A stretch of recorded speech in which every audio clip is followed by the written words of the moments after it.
les céramophiles pour ce nouvel épisode de Je peux pas, j'ai poterie, qui consiste, je le rappelle, à rigoler tout en parlant de céramique. Je suis accompagnée d'Adèle Couture, céramiste à lunettes, avec qui j'adore raconter des blagues. Bonjour Adèle. Bonjour.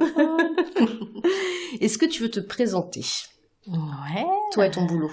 Ouais, mon boulot. Est-ce que tu fais plutôt de l'utilitaire ou de la sculpture? Je fais un peu les deux. J'ai un peu les deux pour tout. Voilà, je suis l'élève de Maud, son cours de loisirs. Donc, c'est Maud qui m'apprend la sculpture. Ouais, enfin bon, tu te débrouilles très bien toute seule. Mais sinon, oui, je fais de l'utilitaire. Okay. Tu viens un peu du monde de l'illustration, toi, parce que... Ouais, j'ai fait de la gravure et je dessine. Je suis graphiste quand même, donc j'aime les mises en page. Et en même temps, en céramique, c'est l'inverse. J'aime les formes toutes tordues et organiques. Peut-être que c'est ça que je cherche aussi, je sais pas. Tu tournes un peu? J'ai essayé, mais j'aime pas. Je préfère pincer, faire des colombins, sculpter. Non, franchement, j'aime pas les formes trop régulières en céramique. En vrai, j'adore l'art brut aussi, donc j'aime bien les trucs tordus quand même. Et tu fais plutôt plaque, colombin? Non, plutôt colombin. D'accord. Plaque, j'en fais un peu, mais c'est pas trop. Je suis pas forcément très à l'aise, quoi. Okay. Si t'as un peu peur que ça fissure, alors que le colombin. Bon, c'est parfait, c'est que tu as toutes les compétences pour cet épisode. Ce qu'on va faire, c'est qu'on va débriefer l'émission anglaise. Je laisse Adèle donner le titre. Elle est encore dire British. The Great Pottery Throwdown. Voilà, c'est parfait. Alors que l'on peut traduire littéralement par la grande jetée poterie. Enfin. Franchement, c'est pas facile. Hein. Un throwdown, c'est aussi, je crois, genre c'est un peu un duel, quoi. Genre, ouais, c'est ça. Tu vois, à la levée du jour. Et c'est quand on jette l'argile, là, quand on veut... Ouais, je pense sur la girelle, Ouais, quoi. sur la girelle, ok. Bon, je pense que c'est un jeu de mots avec ça. Ouais. Ça se trouve, je suis complètement à l'ouest et c'est pas du tout un duel, mais... Les anglophones pourront nous apporter des précisions en commentaire. Et puis, je me disais que, vu que le titre, il était un petit peu relou à chaque fois à prononcer, avec un accent merveilleux, je propose qu'on dise l'émission, pour moi, toute la durée de l'épisode. Allez. Alors, je vais faire un rappel un peu de ce que c'est pour les gens qui connaissent pas. Ah oui, aussi, autre digression, on peut pas faire la promotion du piratage numérique de ce genre d'émission. Donc, si vous voulez aller regarder l'épisode, il va falloir un peu diguer vous-même sur les réseaux pour trouver des liens pour regarder. Mais je suis sûre ça se trouve. Ouais, ça se trouve. Il y a pas de souci pour ça. Alors, The Great Pottery Throwdown est une émission de télé-réalité compétitive britannique qui est diffusée sur Channel 4. Channel 4, c'est une chaîne publique qui est financée exclusivement par de la pub. Voilà, cette émission, elle met en vedette des potiers amateurs qui sont passionnés et qui s'affrontent dans une série de défis artistiques et techniques. Et l'émission, elle est créée par le même producteur que The Great British Bake Off, qui est un peu l'équivalent chez nous, ce qu'on connaît, le meilleur pâtissier. Ouais. D'ailleurs, je crois que c'est même la même société de production qui produit en France. Ouais, c'est des franchises, ces trucs. Donc ça veut dire qu'on pourrait envisager cette émission en France. Ouais. Il y a une version canadienne, il me semble d'ailleurs. Ah ouais? Ouais, il me semble. Ça m'intéresse. Donc faut y aller. Cool. Alors dans chaque épisode, les candidats sont mis au défi de créer des pièces uniques selon un thème spécifique, allant de la céramique utilitaire à l'art sculptural. Ils doivent faire preuve de créativité, de compétences techniques et d'ingéniosité pour impressionner les juges et éviter l'élimination. Bon, classique. Le panel de juges est composé d'experts renommés dans le domaine de la poterie. Il évalue les créations des concurrents en fonction des critères tels que la technique, l'esthétique, l'originalité et la fonctionnalité. Les animateurs guident les candidats tout au long de leur parcours et ajoutent une petite touche d'humour et de soutien à l'émission. Et donc au fil des semaines, les compétiteurs sont confrontés à des défis de plus en plus exigeants, jusqu'à ce qu'un seul potier soit couronné champion de la saison. Voilà, donc on peut dire que l'émission offre une immersion fascinante dans l'art de la poterie et célèbre la passion, la créativité et le talent des artisans amateurs. C'est bien résumé. On peut dire ça. Ouais. Merci ChatGPT pour ce petit texte. Bon alors ce qui est pas mal, c'est que je le rappelle, Adèle, toi t'as vu les autres saisons, donc là on va débriefer la saison 7. Moi j'ai vu que la saison 7. qui est en anglais, non sous-titré, mais je rassure tous les non anglophones, c'est assez facile, hein, il n'y a pas besoin d'être bilingue pour comprendre. Au contraire, on apprend plein de termes techniques, on révise notre anglais. Alors toi, Adèle, t'as pensé quoi de cette 7e saison, d'un point de vue général Moi, je vais en parler par rapport à celle d'avant. J'ai trouvé que au niveau des challenges, ils y allaient plus franco. C'était un petit peu plus dur, peut-être, que ceux d'avant. En tout cas, ça demandait peut-être plus d'imagination et de technique aussi. Il y avait quand même des pièces ambitieuses, des projets ambitieux sur chaque épreuve, quoi. Okay. Et que par rapport aux saisons d'avant, le tour prenait un peu comment dire, le dessus. Non, justement. Ah ouais. C'est ce que j'ai trouvé intéressant. On était un peu en retrait par rapport au tour. Les saisons d'avant, il y avait plus d'épreuves où il y avait plus de vaisselle, par exemple. Là, il y en a très peu. Il y en a eu pour la première épreuve. Il n'y en a pas vraiment eu après. Il y a eu des pièces tournées, mais assemblées dans d'autres structures, voilà. Mais il n'y avait pas vraiment il n'y avait pas un service d'assiette ou des choses comme ça. Il y avait ça sur les challenges intermédiaires, là, du milieu. Donc les techniques. Voilà, c'était beaucoup de tours. Du coup, j'imagine qu'ils se sont dit qu'ils allaient en mettre plus dans ces challenges intermédiaires, où il y avait peut-être un petit peu plus de décor dans ces challenges-là, sur les saisons d'avant. Mais franchement, je trouve que ça marche bien. C'est pas très intéressant de voir les gens tourner. Bon, après, moi, je dis ça, j'aime pas le tour. Ouais. Donc, je suis super biaisée. Il en faut pour tout le monde. Mais du coup, j'aime bien mieux les voir sculptés. Ouais. Donc... Non, mais tu vois, moi qui suis pas tourneuse, j'ai vachement apprécié ça aussi, hein, le fait qu'ils travaillent le colombin, la plaque et tout. Il y en avait moins avant. Il y en avait moins avant. Ah ouais. Là, au moins, tout le monde s'y retrouvait, ouais. Et d'ailleurs, c'est marrant parce que dans les saisons d'avant, les gens qui étaient un peu plus sculpteurs, modeleurs, parfois, ils étaient un peu dans la merde. Parce que le challenge du milieu, c'était souvent quand même aussi du tour. Plus dans l'épreuve principale, il y avait quand même pas mal de tours.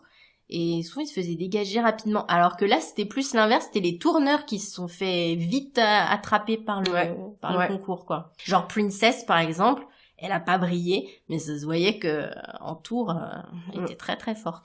Alors attends, est-ce qu'on peut juste rappeler le déroulé d'un épisode standard ? En gros, au début...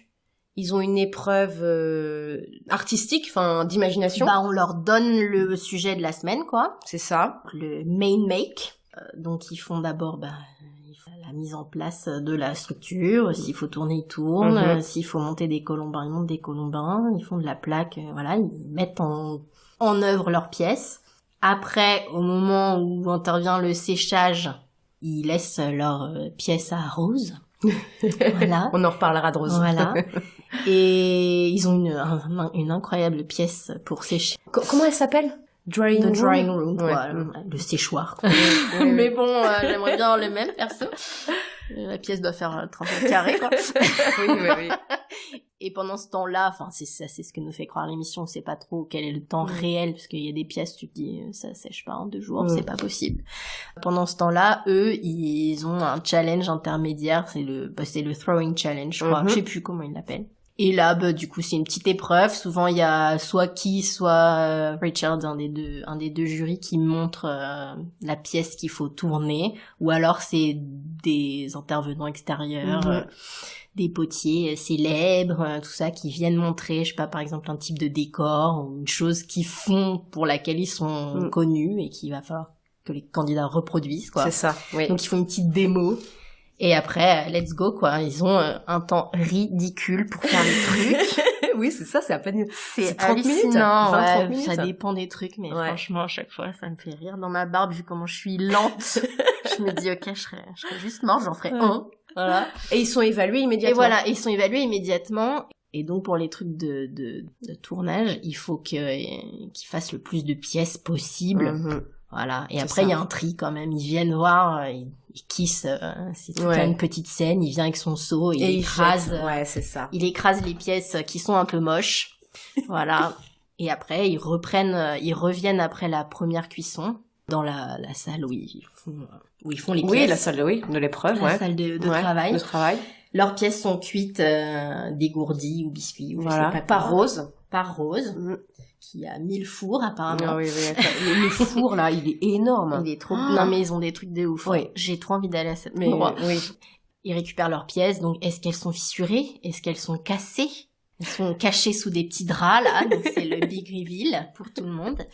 Et après, voilà, il faut qu'ils finissent leurs pièces, qu'ils les décorent, qu'ils les émaillent. Et voilà, pareil, dans un temps imparti, très chaud, quoi. Oui. Mais même pour faire les pièces à la base, c'est très chaud. 3 heures pour faire un chandelier, bah oui, let's go, c'est parti. C'est vrai. C'est surtout pour le décor, là, tu vois, qui transpirent, hein, les pauvres. Et puis ça recuit, et ensuite, ils sont évalués par les trois juges. Ouais, tous enfin, ensemble. Les deux. Ouais, par les 2 juges. Ok. Et après, en fonction, les juges discutent, évaluent qui est potentiellement éliminé. Ouais. Et qui va aussi être Potter of the Week. Ah oui, c'est vrai, mais oui, bien sûr. Du coup, ils discutent d'abord des bonnes nouvelles, donc qui sera Potter of the Week, et après qui sera éliminé, et après on a le résultat en même temps que les candidats, quoi. C'est très bien. Et donc ça, il y a beaucoup de scènes, forcément, de larmes, d'embrassades. C'est trop mignon. Parce qu'ils sont tous trop gentils. Mais c'est les petits chamallows. Mais oui. Ça n'a rien à voir avec l'ambiance Top Chef. Mais oui. Ouais. Pire, à une époque, je regardais Ink Master. Je sais pas si tu connais. Franchement, il me rendait complètement ouf. J'avais envie de jeter des trucs sur la télé, genre, mais pourquoi vous parlez comme ça? C'est vraiment scripté, c'est pas possible, quoi. C'est vrai que les jurys, là, les 3 animateurs, ils sont adorables. Hein.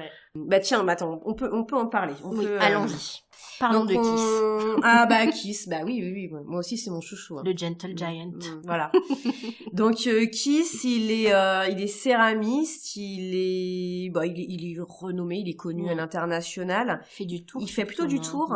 Ouais, c'est ça. Il est très très fort. Moi, je vous invite à aller suivre son compte Instagram. Il y a plein de choses. On apprend plein de choses. Il est physiquement, il est très grand, il est costaud. Il a une salopette. Souvent. Dans ce qu'on a l'habitude de voir et dans les codes de la virilité, il pourrait passer pour un mec un peu alpha. On dirait un plombier, quoi. Ouais, il a le c'est style ça. plombier. C'est ça. Et en fait, c'est un gros nounours. Il passe son temps à pleurer. Il pleure dans chaque épisode. J'ai vu 4 saisons et il pleure dans quasiment chaque épisode. Mais je pense que c'est sincère parce que tu te souviens quand on en avait parlé en cours et tout, c'est là, c'est du chiquet, mais moi je pense pas. Non, je pense pas. Je pense qu'il est facilement ému et puis c'est ça, voilà. Donc pleurer devant un chandelier ou une assiette, c'est quand il trouve que quelqu'un s'est vraiment dépassé, a vraiment progressé, il peut pas retenir ses larmes, quoi. Et je comprends. Mais oui. Non, il est très touchant. Il est très touchant, ce bonhomme-là. Mais en plus, la différence avec, encore une fois, Top Chef ou des émissions comme ça, c'est qu'ils sont pas du tout sarcastiques. Dans la moquerie, quoi. Bon, c'est pas des Français, quoi. Je sais pas si c'est une différence fondamentale entre les Français et les Britanniques, mais... Waouh, parce qu'ils peuvent être caustiques aussi, les Britanniques. Mais là, en tout cas, cette émission, j'avais vu une émission, te moque pas, de jardinage.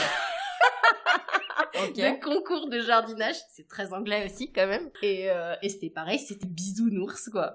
Alors sinon, on a Richard, qui est, comme ses acolytes, il est talentueux.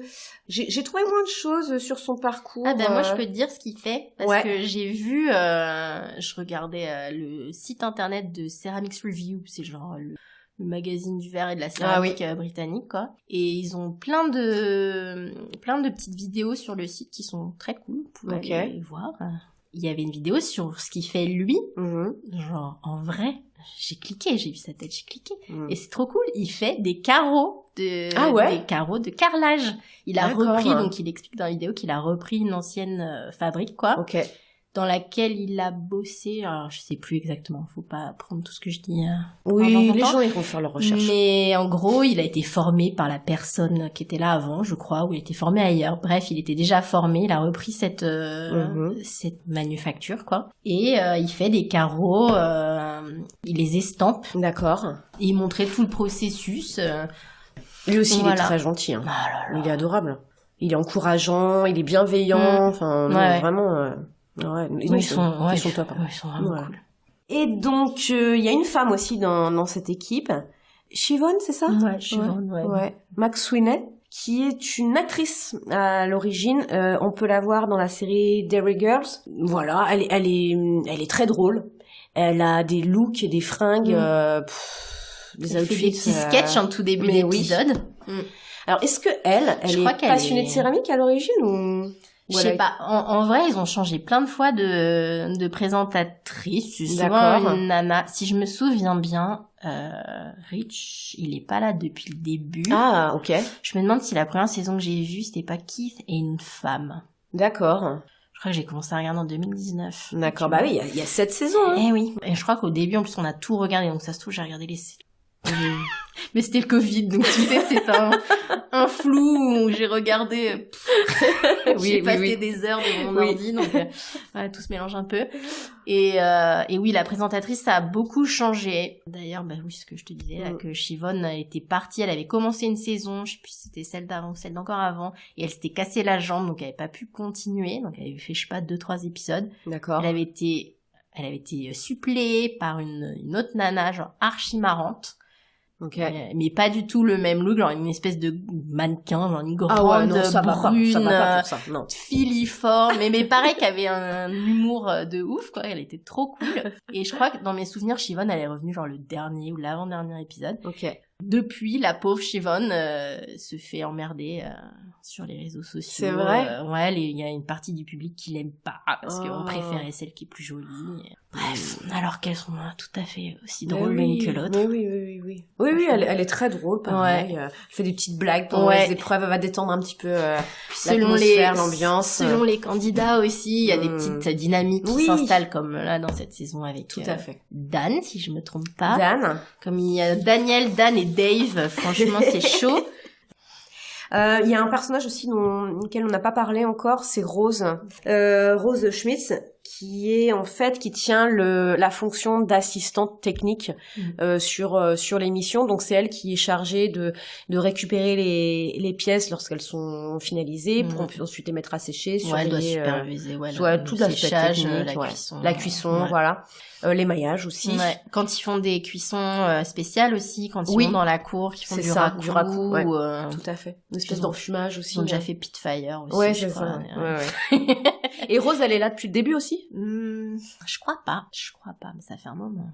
On l'entend pas souvent, elle parle pas souvent, elle parle très peu, mais waouh, ça a l'air d'être une super technicienne et elle évolue dans un atelier, dans une pièce de... La salle qui est réservée à la cuisson, mais waouh, quoi, avec des fours incroyables. Ce lieu est incroyable. Ah non, mais... Oui, d'ailleurs, le lieu, on en a pas trop parlé. Bah, ils sont installés dans une ancienne ville Enfin, c'est une ville de potiers, il y a toujours des... Et c'était une usine. Des manufactures. Oui, c'est ça, c'est une manufacture... Mais il y en a plusieurs dans la ville. Tu sais, même là, dans cette saison, ce qu'ils font jamais, ils sont sortis des murs, incroyable, mais ils sont restés dans la ville. C'est Stoke-on-Trent. Ils sont allés dans la manufacture de porcelaine. Oui, c'est ça. Tu te souviens où ils ont fait du décor sur porcelaine. Et donc, je crois qu'il y a toujours plusieurs manufactures qui produisent toujours des pièces, quoi. Mais celle-là, je crois que c'est plus... Ouais, pas que, ça se trouve, elle fonctionne toujours. J'en sais rien. En tout cas, l'architecture est incroyable avec... les immenses bouteilles en briques, c'est ça, l'espèce de dôme. Ça, c'est des fours. Ouais, je pense que c'est des fours. J'imagine. C'est hallucinant. Hein. C'est beau et trop beau. On le voit à l'extérieur lorsqu'ils font des cuissons. Quand ils sortent leurs pièces aussi pour amener les pièces à cuire, on les voit. C'est superbe, en briques rouges là, c'est vraiment c'est magnifique. On va British Core. Ouais. Écoute, on en reparlera peut-être de l'extérieur. Alors les candidats maintenant, il y a un panel, donc ils sont au total de, je ne sais plus, on a compté 12 candidats, ok. C'est très varié, c'est assez mixte, et on est dans l'égalité quasiment parfaite. Je pense, il y a autant d'hommes que de femmes. Il y a tous les âges aussi. Il y a tous les âges, voilà. Ils sont amateurs. Enfin non, ils sont professionnels, certains. En tout cas, ils ont tous une activité quand même professionnelle à côté. Je crois que c'est pas leur métier, quoi. C'est pas leur métier, ouais. Mais en y regardant plus près quand même, je suis allée vérifier, certains ils ont quand même tous une espèce de micro-entreprise liée à la céramique. Ouais. Ou une activité complémentaire. Ouais, une activité complémentaire. Ouais, c'est ça. Par exemple, un des personnages qu'on va retrouver, moi je pensais à Donna. Ou à Steven, ils viennent du monde plutôt artistique puisqu'ils étaient profs d'art. Ouais. Et donc, tu disais, Dan, il fait quoi? Dan, il a un studio aussi de poterie, lui. Il a un tour et il vendait déjà des pièces, je pense. Ouais, ok. Et je sais plus, c'est pas Shani aussi qui doit avoir une micro-entreprise pareil dédiée, artisanale. Enfin, en tout cas, ils ont tous des métiers différents. Alors, qu'est-ce qu'il y aurait comme truc un peu marrant Il y a Dan qui est ingénieur. Ouais, c'est ça. Il y a Daniel qui est parti un peu tôt, qui était data scientifique, quoi. Genre, rien à voir. Oui. Je sais pas comment on dit en français, genre analyste de data. Ouais, je sais pas. Ingénieur, quoi. Enfin, ouais. On va simplifier. Si, il y a Sophie qui est étudiante aussi. Oui. Parce qu'il y en a des très très jeunes, Plus jeune, c'est 24 ans, c'est Sophie. Donc voilà, en tout cas, un panel très varié. Ils viennent d'un peu partout en Angleterre. Ils ont des origines tous différentes. Ouais, c'est assez mixte, hein. Franchement, au niveau de la représentation, le casting a été plutôt bien fait. Moi, c'est toujours comme ça. Les anglo-saxons, quoi. Les épreuves, maintenant. On a une petite liste là. Donc on va essayer de détailler un peu les épreuves et puis tu vas me dire, Adèle, si ça change, si ça a été s'il y a une évolution par rapport aux saisons précédentes. 10 épreuves à chaque fois. Donc on rappelle, il y a un candidat qui est éliminé jusqu'à la fin où ils sont 3 à s'affronter la finale et il y aura un ou une gagnante. Donc on disait que les épreuves artistiques, il y avait une thématique qui leur était proposée. Une forme, quoi. Une forme, ouais. C'est ça. Ou une technique aussi, un peu, hein. À eux de réinterpréter, en s'inspirant pas mal de l'histoire de l'artisanat anglais. C'est quand même beaucoup, Ouais, c'était la saison, c'était pas comme ça les saisons d'avant. Là, ils nous ont sorti tous les bangers de la céramique victorienne. Oui, chaque semaine, je la waouh, mais il y en a encore. Je suis partante. C'était vraiment très cool. C'était pas comme ça les saisons d'avant. Là, j'ai l'impression que c'était un peu le thème, le fil directeur de la saison, quoi. Franchement, ça a marché bien. Mais oui, on s'est régalé. Ouais, c'était trop bien. Moi, franchement, c'était une de mes saisons préférées. Vraiment très cool. En tout cas, en termes d'épreuves et tout, j'avais tout envie de les faire. Alors que souvent, je me dis, les trucs de tour, je me dis, oh mon dieu, heureusement que c'est pas moi. Alors que là, je me dis, j'aurais peut-être pu sortir quelque chose. Mais oui. Je me projetais plus. Alors justement, avec la première épreuve, on est tout de suite mis dans le bain, là, avec la céramique anglaise. C'était l'épreuve créative, service pour le repas du dimanche. Roast lunch, quelque chose comme ça. Je sais plus comment est-ce qu'on peut traduire, je l'ai pas noté. En gros, il fallait que les candidats créent un service de vaisselle avec assiette, plat, saucière qui sert pour le repas du dimanche, donc le rôti. Roast dinner. Roast dinner set. Ouais, tu vois, pour chaque épreuve, à chaque fois qu'ils devaient décorer, ils décorent avec quoi? C'est quoi? C'est pas des engobes? C'est des couleurs. Si, je pense que c'est des engobes. Mais alors, c'est des engobes un peu. Je pense que c'est des engobes vitrifiés, tu crois pas? Ouais. Et qu'on émaille après, parce qu'ils émaillent par-dessus. D'accord. Je sais pas. Ils disent underglaze. Ouais. Ils disent pas engobe. Parce qu'il y a une épreuve où ils disent engobe. Ah oui, d'accord. Alors, moi aussi, je me suis demandé, alors du coup, ça veut dire que engobe, c'est pas la même chose. Mais oui. Pour eux. Peut-être que engobe, pour eux, engobe, c'est engobe vitrifié. Ah, c'est peut-être ça. C'est peut-être ça, ouais, ok. Je crois que je m'étais dit ça. Je crois que j'avais conclu ça. Bon, en tout cas, ouais, c'est la question que je me posais. Je trouve, en plus, tu sais, c'est assez délavé. Ouais. C'est pas des gros aplats de couleurs. À chaque fois, ils arrivent à avoir plein de nuances dans leur décor. Bah, soit de l'engobe très dilué, ça peut aussi. Ouais. Mais de toute façon, j'ai l'impression que c'est des trucs qu'ils font sur place parce qu'il y a pas de. Bon, de toute façon, j'imagine ils ont pas le droit d'avoir de marque, quoi. Sauf partenariat. Oui. Oh, ils doivent se faire financer quand même. Hein. Non, tu crois pas? Bah si, peut-être avec Rode, on voit souvent les fours, quoi. Ouais. Mais sinon, en matos, je suis pas trop sûre. Je sais pas non plus. Les Shimpo, peut-être. Mais bon, Shimpo, c'est pas une marque ou c'est pas une marque? J'ai l'impression qu'il y a. Ouais, je crois. Et oui, donc souvent la première épreuve dans toutes les autres saisons, c'était comme ça. C'était un peu l'occasion aussi, comme dans plein d'émissions, mais dans Top Chef, c'est pareil. De montrer la personnalité, bien sûr, voilà, montrer des choses. Si je suis là, il fallait qu'ils montrent des choses, des portraits, des choses qui leur tiennent à cœur. Bien sûr, mais oui, c'est ça. Voilà. Oui. Donc ils sont beaucoup dans la famille. Jane, elle fait beaucoup référence à son mari, par exemple. Alors, si c'est aussi le moment où on voit leurs points forts. Par exemple, Donna est très forte en illustration. Ah oui. Elle est super. Elle est super douée en peinture, en dessin. Il était ouf, son roast dinner set. Ah bah oui. Non, c'était magnifique. Deuxième épreuve, qui était vraiment très sympa. Moi, j'avoue, c'est là où j'ai accroché à fond. Ouais, je pense que c'était une des meilleures de toute l'émission. Donc moi, je vous invite à aller regarder, à aller checker ça. C'était l'épreuve des Gloggle Jugs, qui sont une forme de pichet traditionnel anglais en poisson et qui ont la particularité donc d'être la queue du poisson est creuse. Donc lorsqu'on verse de l'eau dedans et qu'on verse, qu'on resserre dans le verre, ça glougloute, ça fait un son, un appel d'air, d'où Gluggle Jug. Et elle était super cette épreuve-là. Trop bien. Ils ont pas tourné, enfin quasiment pas.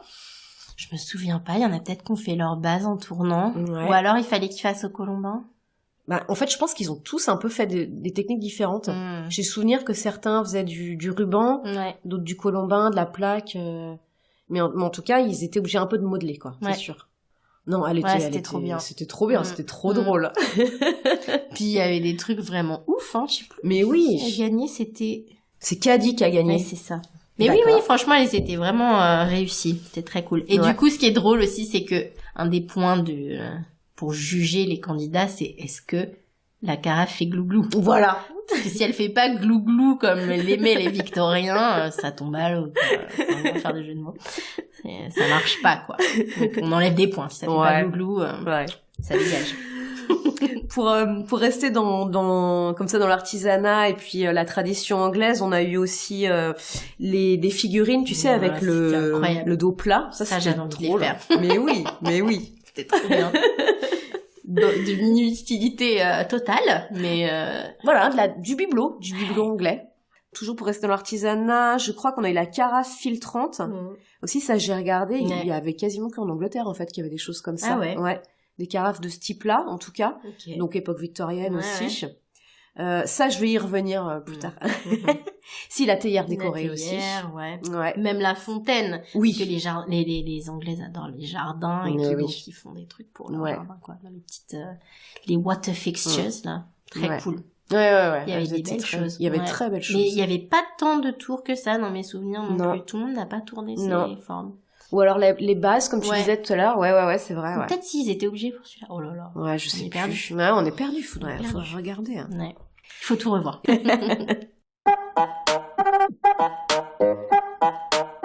Alors, une épreuve un peu particulière aussi, qui est importante, je pense, pour tester les compétences techniques des candidats, c'est le raku. Alors ça aussi, moi j'aimerais bien revenir sur cette épreuve-là parce que c'était complètement ouf. Alors déjà le modelage, donc ça commence par du modelage. Le thème c'était reproduire un buste d'animal. Ouais. Donc voilà, classique, chacun classique, de la sculpture et tout. Donc ils étaient plutôt forts. Ouais. Et deuxième partie, la cuisson qui se passe en extérieur dans leur fameuse manufacture de céramique. Ils ont un four chacun. Donc c'est-à-dire que une pièce. Je crois qu'ils sont en binôme. Ils sont en binôme, mais il y a qu'une pièce qui va dans le four. Hein. Et la cuisson se fait. Donc c'est des fours. J'avais jamais vu ça, des fours coniques. Ils ont un outfit de malade. Ouais, ouais. Tablier corporate. Mais ouais. Donc des tabliers en peau retournée jaune, magnifique, avec des manchons assortis. Franchement, moi, quand je fais du raku, je suis pas habillée comme ça. C'est pas stylé comme ça. Ah non, on est pouilleux. Hein. Et pour l'enfumage, donc lorsque la pièce sort du four, on plonge la sculpture ou la pièce dans une malle de combustible qui habituellement est soit du papier journal ou des copeaux. Et donc là, on sent quand même que la production pour faire le spectacle a un petit peu exagéré. Parce que je sais pas si tu te souviens de celui, tu sais, le dindon. Je sais plus qui avait fait le dindon. C'est Dave. En fait, ils ont rajouté des branches de sapin. Ouais, mais parce qu'en fait, sur les autres épreuves d'enfumage dans les saisons d'avant, il y avait vraiment des gens qui ramenaient des algues, des trucs. Après, franchement, parfois, ça faisait vraiment des trucs bien. Ah ouais? Bah ouais. Des marques. Il y avait aussi sur certaines épreuves de raku comme ça, des gens qui posent juste, tu sais, genre une fleur. Oui. Et là, la trace reste complètement... Pourquoi pas? Bon, là, ça s'y prêtait pas, quoi. Non. Mais moi, je trouve que c'est c'est mensonger. Non, c'est pour le show, parce qu'on sait bien que, pour avoir une empreinte de végétaux sur une pièce enfumée, il faut qu'il y ait une certaine température, il faut qu'il y ait une certaine consistance. Tout ça, c'est pas dit, donc t'es un peu novice, tu vois ça, tu dis, waouh, moi aussi je vais faire ça. Mais... non. Bon, après, c'est le show, hein, c'est peut-être normal. Peut-être que Dave s'était dit ça, justement, car dans les saisons d'avant, il était trop chaud pour le truc de Raku, genre, yes, ça y est, je vais pouvoir tester mes branches de sapin. Bon, en fait, ceci dit, la pièce qui a gagné, elle était... c'était le dindon, non? Oui, c'était le dindon, mais oui, c'était le dindon. Et il était magnifique. Bah, il y avait incroyable. des lustres. Oui. Alors, peut-être que c'est le sapin qui a fait ça, je sais pas. Ouais, non, je pense que c'est clairement ce qu'il a mis. C'était quoi, des engobes? Mais oui, c'est ça. Avec juste de l'émail, une couverture transparente dessus, quoi. Non, c'était... Et la pièce de Steven était trop belle aussi. La vache qui était cassée en deux. Oh là là. Bon, c'était pas fait exprès, mais c'était fort heureux. Ouais, c'est ça. Dans les épreuves, quand il y en a qui cassent, les pièces qui cassent, on est vraiment désolé pour les candidats. Mais Daniel, elle était belle, sa pièce aussi. Elle avait cassé, tu te souviens, c'était un hibou. Ah, mais oui. Trop beau. Et ils étaient là, genre, moi, non. En plus, c'est cassé. Je t'aime. En plus, c'est cassé, mais c'est trop beau quand même à la base. Bon, c'est les risques du Raku, hein. On a toujours des petites surprises comme ça. Autre épreuve qui était assez marrante, c'était les toilettes. Ah oui, ce serait pas britannique s'il n'y avait pas une petite blague comme ça. Donc, je crois qu'on l'a déjà eu, les toilettes. Ah ouais, c'est vrai, on a déjà eu les toilettes. D'accord. Donc l'idée, c'était de sculpter, de modeler, de tourner des toilettes en céramique de style victorien. Et donc ça fait une grosse pièce, hein, parce que elle était...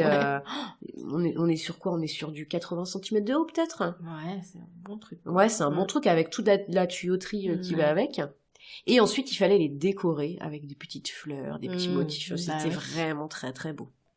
Et après, les pièces sont mises toujours en situation, donc elles doivent être testées avec une chasse d'eau. Enfin, c'était marrant. Ça fait partie du critère. Est-ce que les toilettes fuient? Est-ce que il y a comment ils ont dit? Il fallait que l'eau chasse dans les toilettes, mais joliment. Tu te souviens? C'était un des critères, genre ah ouais, très beau tourbillon. Ou, ah ouais, bof, c'est un peu timide. Tu vois, nous on voulait les fontaines. Bon, pas de Versailles, je sais pas c'est quoi leur référence de fontaine, mais c'était un peu ça, le délire. C'était. Est-ce que Kiss a pleuré pour cette épreuve-là? Je sais plus. Oui, je crois. Ah oui, il a été ému par les toilettes victoriennes. Bon, et puis il y a eu aussi le lustre, qui est l'épreuve de la finale, qui était très très beau. Techniquement, c'était fou aussi. Ah ouais, ils ont tous fait des trucs super. Parfois, c'est un peu triste, surtout la dernière, quoi. Quand ils sont plus que 3, ça se voit vraiment quand il y a un truc qui est en dessous. Je dis, oh là là, merde, le pauvre, il regarde son truc, les deux autres ont fait des trucs de ouf, et lui, il a fait un truc bof. Et là, franchement, ils ont tous fait un truc très cool. Tout à fait honorable, donc... Mais bon, enfin, là, sans spoiler et donner le nom du ou de la vainqueur, bon, il y a quand même une personne qui se démarque tout du long de la saison, quand même. Ouais. Hein, tu veux en parler, hein? Les gens, ils vont voir eux-mêmes. C'est quoi pour toi les moments forts de la saison? Les moments forts. Ouais, qu'est-ce qui t'a marqué le plus? Qu'est-ce qui m'a marqué le plus? Moi, j'adorais Jan. J'ai adoré son bibelot kitsch, là, Staffordshire Flatbacks, là, qui était, franchement, je crois qu'il a fait pleurer Kiss, mais moi, j'ai pleuré aussi. Voilà, ça fait 2 fois que j'admets avoir pleuré. Bon, c'est tout. En vrai, je pleure pas du tout le temps. C'est la céramique, ça me fait quelque chose. Et c'était vraiment très cool. Et Jan, j'ai trouvé très émouvante tout le temps. Elle était... Ouais, c'est vrai qu'elle était sympa. Hein. C'est vrai que c'est un personnage très sympa. Et puis en plus, à un moment, elle attendait un diagnostic, savoir si son cancer était revenu et tout. C'était horrible, mais elle était quand même genre... Toi, t'as aucune idée, parce qu'elle était super souriante, toujours pleine de joie de vivre. T'es là, bon... Il y a des gens qui sont pas faits comme tout le monde.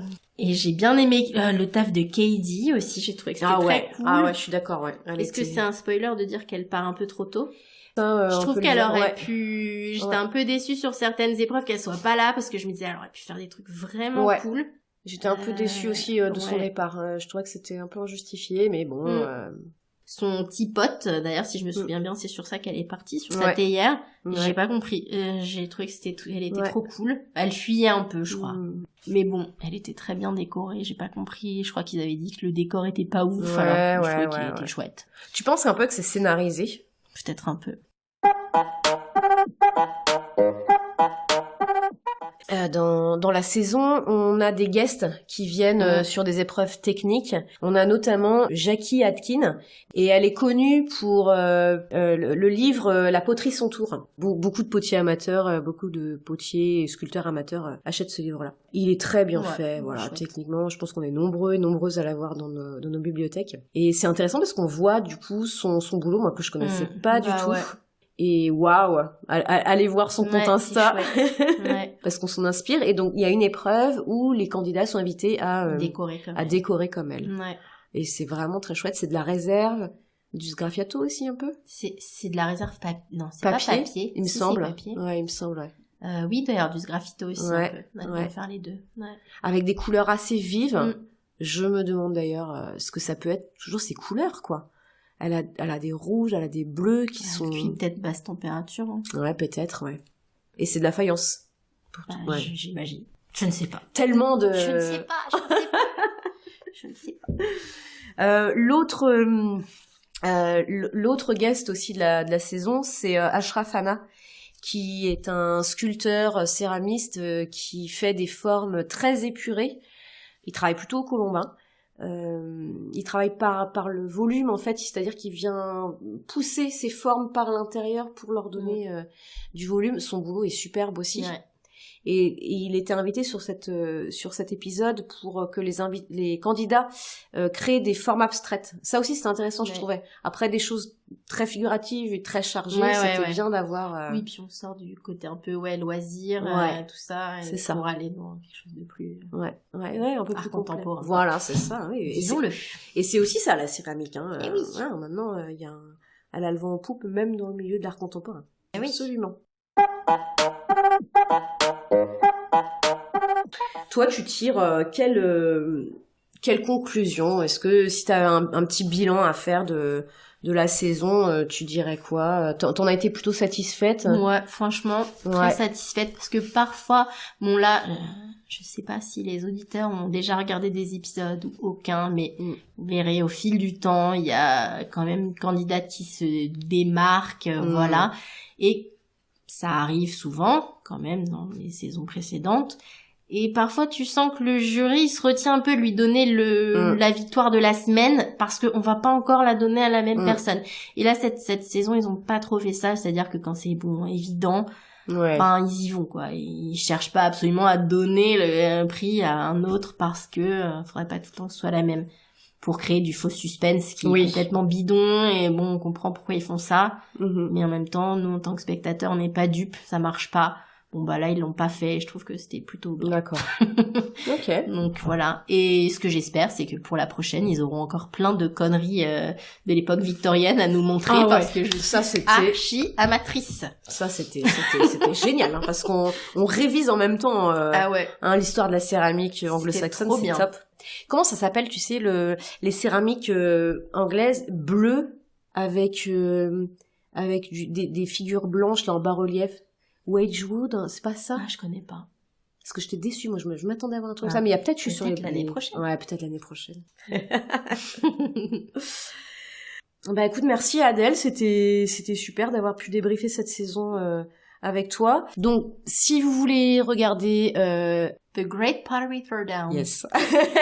Merci. Je vous invite à aller chercher vous-même en fait les références sur internet, des liens. Il existe des liens, plein de forums sur lesquels trouver des infos pour vous refaire les saisons. En tout cas, ne vous inquiétez pas si vous avez peur un peu de votre niveau d'anglais, parce que ça se suit très facilement. Vraiment pas besoin de parler parfaitement anglais, c'est assez facile. Oui, parce que les plans sont vraiment sur les mains, sur ce qu'ils font, donc on n'a pas besoin non plus de comprendre tout ce qui se dit pour comprendre ce qu'ils font, quoi. Si vous êtes amateur des émissions comme Top Chef, Meilleur Pâtissier, enfin en tout cas les émissions de télé-réalité avec un concours, et si vous êtes amateur de céramique, surtout foncez, c'est vraiment parfait. Et si vous n'aimez pas les concours, parce que moi, c'était pas ma passion non plus, le côté compétition, c'est pas trop mon délire.